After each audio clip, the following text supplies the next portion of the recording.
The Undertaker wins new WWE Championship, full shocking breakdown. Hey everyone, welcome back. Today we've got some truly surprising and heartwarming news from the WWE Universe. The bells tolled once again, but this time, they didn't mark the end. They announced the beginning of a new reign. After decades of dominance, retirement, and an eternal legacy, The Undertaker has done the unthinkable. He returned to WWE, not for vengeance, not for nostalgia, but for gold. And now, the Phenom stands atop the mountain once more, holding a brand new WWE Championship belt that has sent shockwaves across the wrestling world. How did this happen? Why now? And what does this mean for the future of WWE? Let's unravel the eerie resurrection of the Deadman, and the historic night that changed everything, forever. The build-up to the return.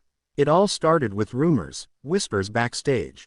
Talk of a new era championship. A title that wouldn't be tied to Raw or SmackDown. A championship for legends, an open-weight title, a legacy prize. Fans thought it was just internet speculation. But then WWE made it official. Triple H, now fully in control of WWE Creative, announced the debut of the WWE Immortal Championship, a belt that would represent the timeless spirit of wrestling. A championship for those who had etched their names into WWE history. It wouldn't be defended weekly, but when it was, it would be a spectacle. A match that crossed brands, generations, and expectations. Speculation grew about who would challenge for it. Names like John Cena, Randy Orton, Edge, even Batista, were floated. But no one saw what was really coming. Then, a week before the Immortal Championship tournament, the lights went out during Monday Night Raw. The gong hit, darkness filled the arena, and as smoke enveloped the stage, the unmistakable silhouette appeared.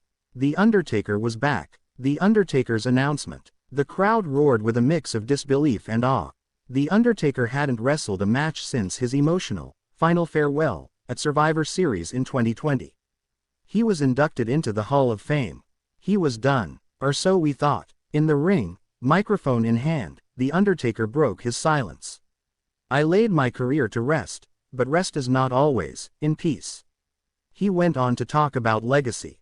About unfinished business. About a title that wasn't about weekly wins or brand supremacy, but about eternity.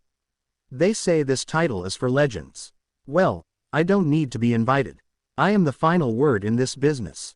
And if WWE wants an immortal champion, then I'll show him what immortality really looks like.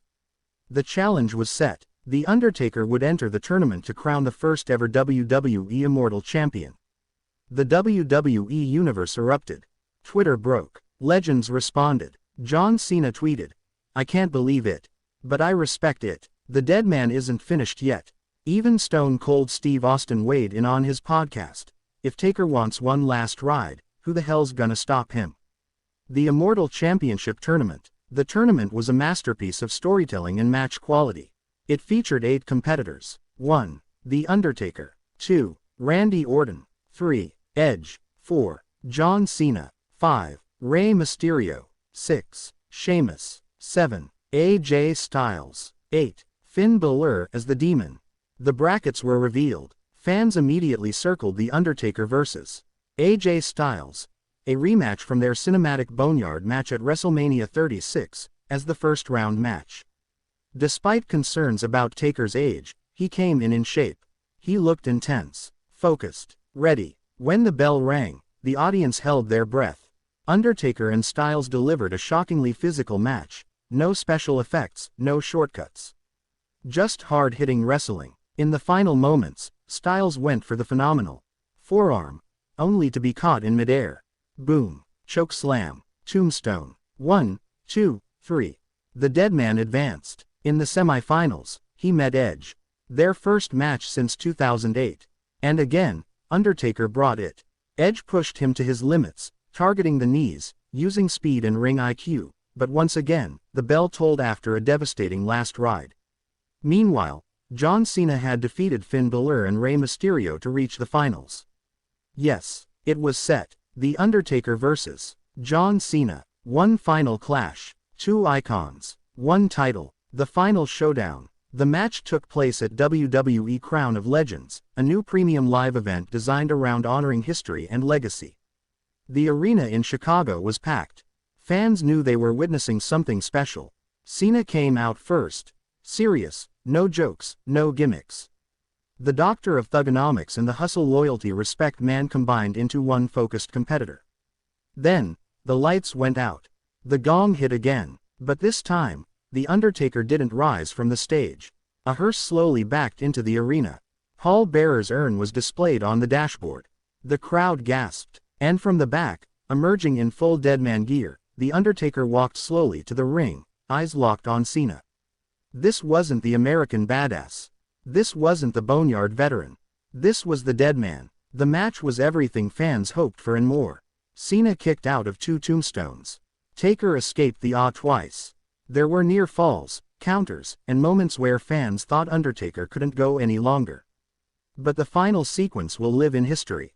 Cena tried for a top rope Taker countered in midair. Boom. Choke slam. Boom. Tombstone piledriver. 1, 2, 3.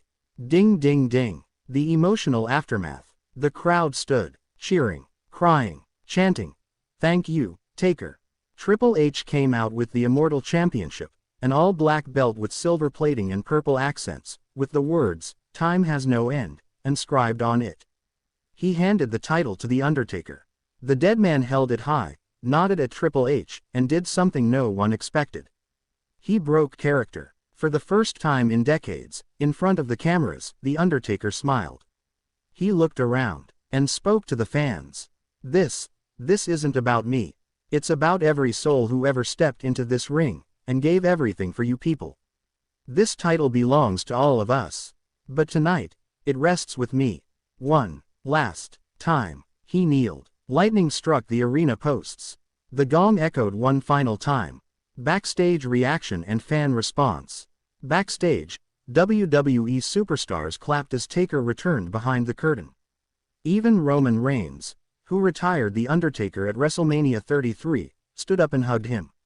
Seth Rollins tweeted, "He did it. The Deadman made us believe again." Becky Lynch wrote, "Witnessing history. Taker is the standard." The WWE Universe exploded. Hashtag Immortal Champion trended #1 worldwide. Merchandise sold out within hours. Fans, media outlets, and even AEW stars paid their respects. Chris Jericho said during a live stream, "That was one of the best matches I've seen this decade." Taker earned that. Even Tony Khan commented, "Huge respect to The Undertaker. WWE got that one right." What's next? After the match, WWE released a statement saying that The Undertaker would not be a weekly performer. The Immortal Championship will be defended only twice a year, at WWE Crown of Legends and at SummerSlam. But he will